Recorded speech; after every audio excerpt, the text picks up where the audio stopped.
Hello, I wanted to talk to y'all about this game, Project Unknown. There are a lot of ghost hunting games.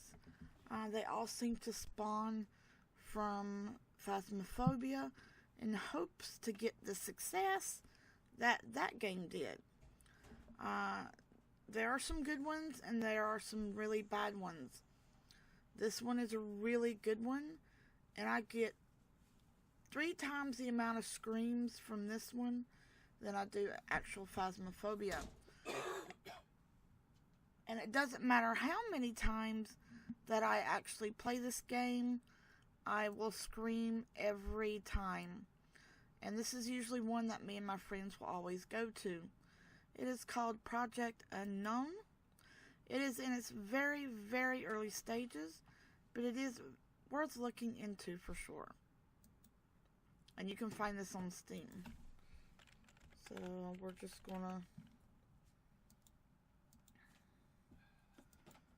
make it private. I always play easy mode on this. Easy mode is really hard for this game. Or at least it is when me and my friends play. Like, you are guaranteed to die. But it doesn't upset you when you die. I don't know, it's hard to explain. Anyway, so here in this game you have character selections.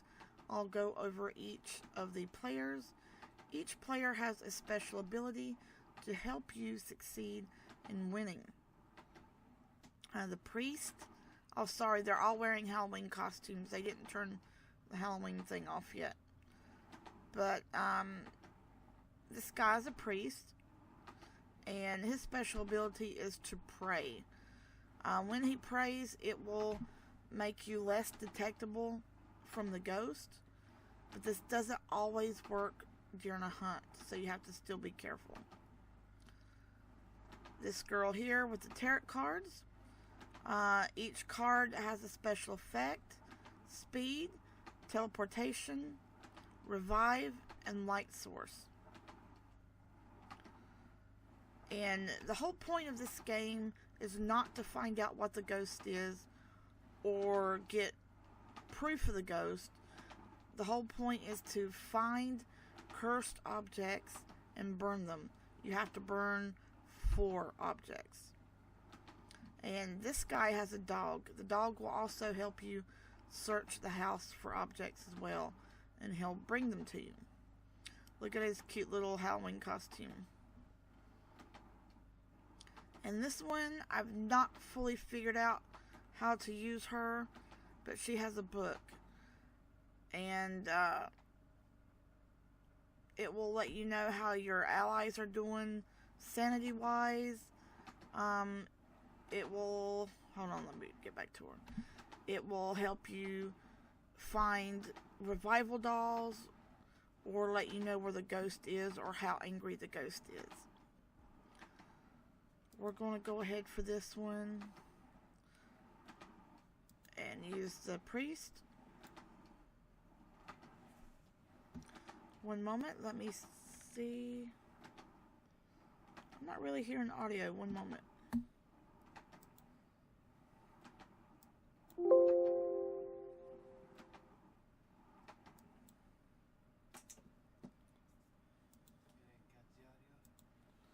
Game audio is not working. It might work once we get in there. So here's how you buy your items. You do lose your items if you die, but they are fairly cheap. The ones that are black are because we haven't unlocked them. To unlock them, you have to level up to get the red tokens. Like that one on the far right is 400 tokens to unlock it. And then you'll be able to purchase it, which I think that one's the flashlight. There is easy, normal, hard, nightmare, and unknown. Unknown is it just does a whole bunch of random stuff. We tried that once. It was really interesting. We didn't really survive that one, but it definitely made us scream.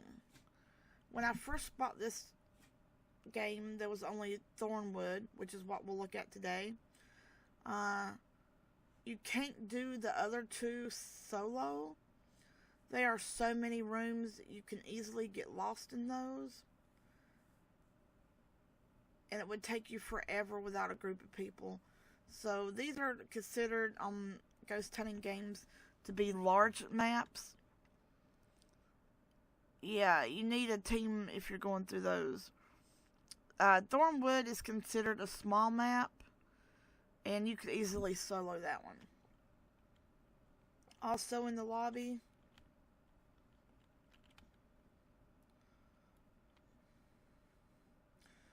this is your tutorial area to help you learn what to do. And that's one of the Masma rooms. To show you what it does. The room is all red. And you have to have a bell to clear the room. And I'll explain that as we go in the house. This part is blocked off. But it looks like they will be doing something up there. At some point. And then this is where all the characters hang out.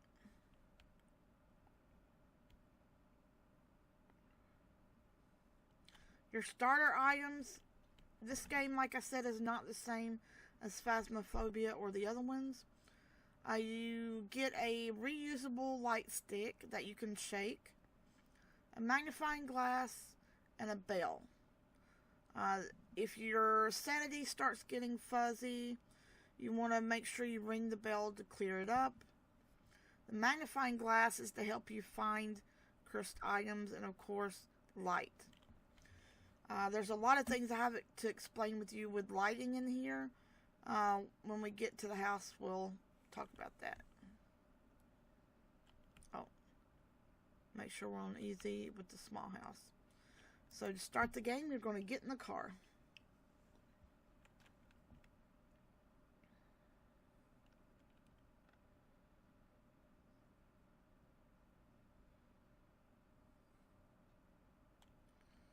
There we go. You can only hold 3 things. So if you're soloing it, you don't want to have the light stick because you're going to need to grab the cursed item to take it to the room. There are side objectives. We have to finish the exorcism without anyone dying. Exorcise the ghost before the generator runs out. And clean 3 Masmia. Is that how you pronounce it? I don't know. 3 of the red room areas. So, this game is on a timer, which is the generator. Over the course of the game, the generator will go from full to empty. When it hits empty, you will no longer have the ability to use lights in the house. That is why you need to look for red gas canisters. You'll bring those out to add more time to this little switch. I mean, of course, you could play with just the light switches, but you're going to go from easy mode to nightmare mode pretty quickly. So in order to start the match, the generator's now started, and I'm not hearing any game audio.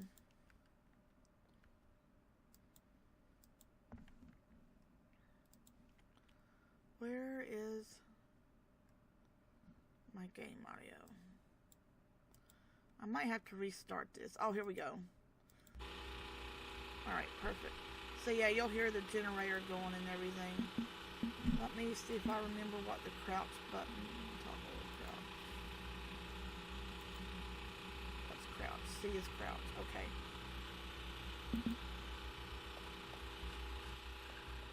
You gotta quickly cut on the light or it'll affect your sanity. You never want to be in the dark.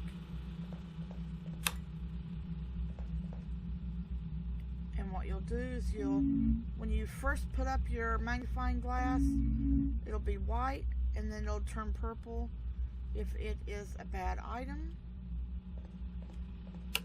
In this game with lights, you can only have, I think, 4 lights on at a time without tripping the breaker. If you trip the breaker, you got to go down to the basement and cut that on. And you gotta do it in the dark. But since we're not using a light stick, that's gonna be extremely difficult for us to do.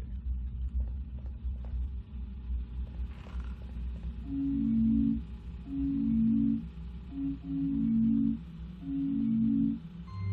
then we'll grab that. We gotta be careful. We don't want to trip the breakers. If you have more than one person with you, one person is the person who you need to have working the lights so that you don't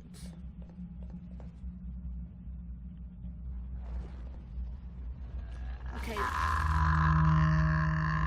Purple means that all the items have reshuffled. So whatever items were cursed is no longer cursed, and other items are now cursed.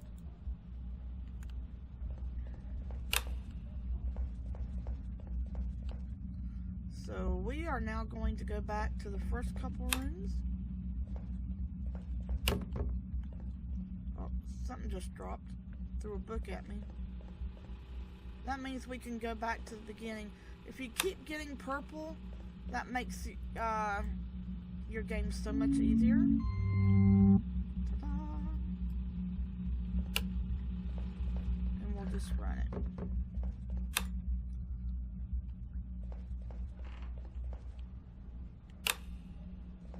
And I will also explain different ghosts to you as well.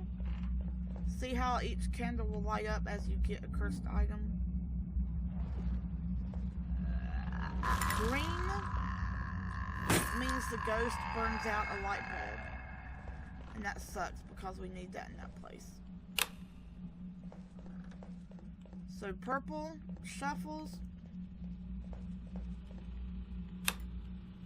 Green breaks.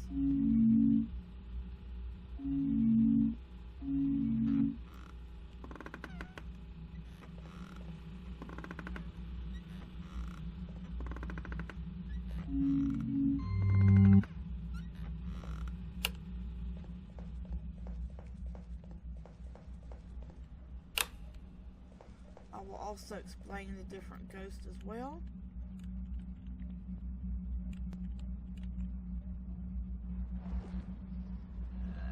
Red. Remember how I said you had to have the bell to clear the room?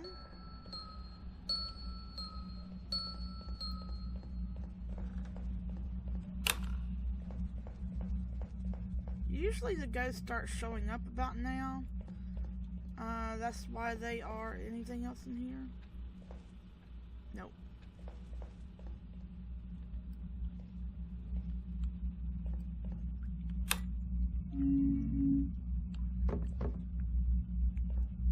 It's really funny when the toilet paper is cursed.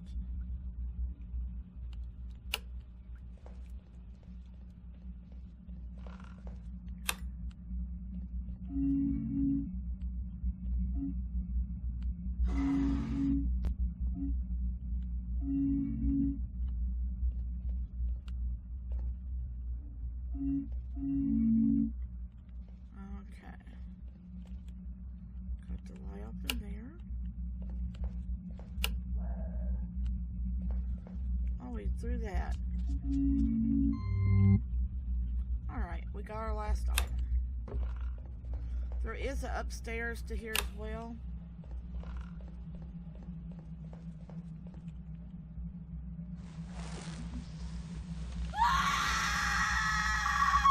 Alright, see that is the shadow ghost. He's all black.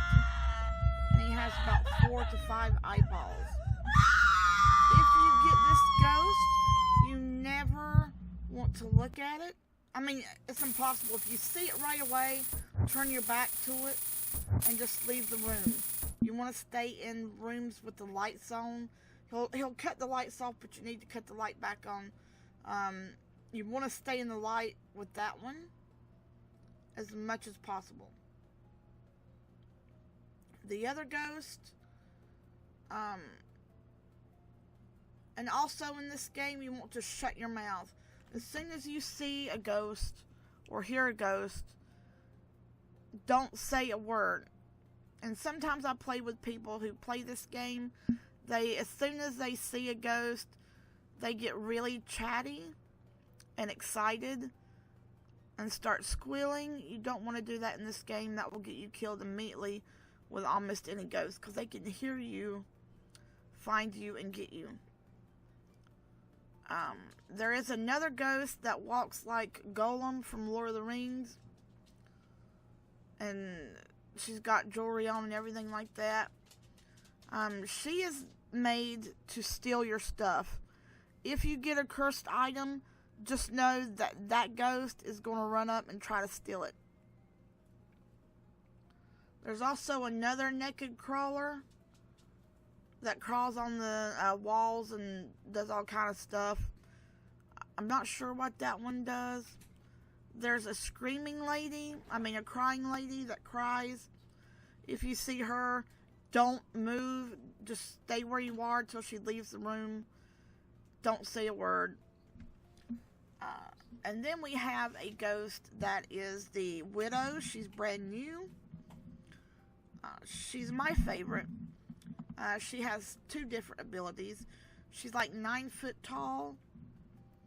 And she will run up, grab you, and carry your avatar to another part of the house.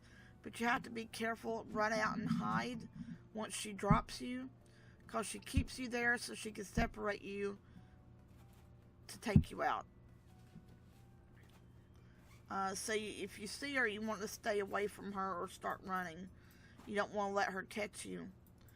If she starts laughing, then she's about to start the hunt mode, and by then it's too late. So you want to avoid her when she's laughing. And she'll walk all over the place too. There's not a certain ghost room. They're everywhere. So anyway, you saw how I did this match. You don't get to finish the objectives, so you want to do them before you hit that last cursed object. We did survive, and we did do this exorcism before the thing ended, and so that is pretty much how you do it. It is such a fun game. I hope y'all will take the time to try it out. It is brand new. They are doing a lot of stuff for this game. I think this game could be right up there with Phasmophobia. It's just awesome. And you will probably see me do live games on here as well with my buddy Buffy Buffers or Rampage Reva. This is just so excellent. Yeah, I'm going to try to do lives on here, so yeah. One thing I need to mention is the colored lights. I already told you that red was to infect the room. That is where you use the bell to clean it. It'll make your head foggy, like when it affects your insanity. So you use the bell for that. And you'll get these colors when you put an item on the pentagram. If it's blue, it starts a hunt, and you need to get somewhere. You need to be very quiet, crouch down, do whatever you got to do, and hope that it doesn't find you. But more than likely, it's taking somebody out in your crew. The purple fire, like I said, shuffles the cursed items around. Green permanently breaks a light. You'll not get that light back. Yellow fire spawns a mini ghost. It's not your main ghost, it's the mini ghost. And they last for so many minutes, I believe. Also, one ghost that you want to keep an eye on, I forgot to mention, is a mimic. Almost all ghost games have a mimic, but this one is way funner than what they have in other games like Phasmophobia. So the mimic in this game, if you are playing with other people, it will copy that avatar and copy that person's voice. So you can be walking into a room and see your friend and that not be your friend. And they do have the ability to kill you. That is what happened with us in one game. They didn't take me out because I freaked out and left. But I noticed my friend was acting very strange and was kind of like shuffling around the room. So I thought they were looking for cursed objects. And this was in the basement. We had just spawned this mimic as a mini ghost. And then all of a sudden I kept hearing her talk. And I was like, did you say something? And she goes, no, I didn't say anything. I was like, you're talking. And then that's when I ran upstairs. And then we realized that that was not her in the basement. She told me, no, I'm upstairs. I said, no, you're not. You're in the basement. So that's something that is very fun to get. We've had several mimics. Usually it's just like the voice. You'll hear your friend repeat a phrase that they've said, or they'll laugh or something like that. So AI in this game is very, very fun.